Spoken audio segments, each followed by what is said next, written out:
विकास वाहन रथ माध्यम सचेतनता कोरापुट जिला नारायणपाटना ब्लॉक पंचायत कार्यालय आज विकास वाहन रथ माध्यम सरकार एक वर्ष पूर्ति अवसर में कर समस्त प्रकार जनहितकर काम सबू नारायणपाटना पंचायत ठारे अवस्थित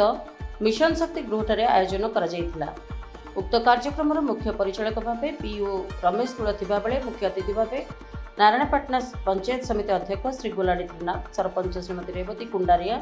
अंगनवाड़ी सुपरभाइजर श्रीमती भाग्यश्री पंडा, जीपीओ नायडू एवं समस्त अंगनवाड़ी एमबीके सीआरपी जोगदे कार्यक्रम को साफल्यमंडित करते। उक्त कार्यक्रम में समस्त नारायणपाटनार अलिया आवर्जन को सफा करने निमंते नारायणपाटना सरपंच एवं ब्लॉक अध्यक्ष प्रयास आज नारायणपाटनार समस्त छक छकरे गोटे लेखाएं डस्टबिन बंटन करा निमंते आज शुभारंभ करा परिशेष गछ लगाइबा कार्यक्रम आयोजन करा। नारायणपाटनारू राजेश विभाग रिपोर्ट, रिपब्लिक ओडिशा, साधारण लोकों स्वर।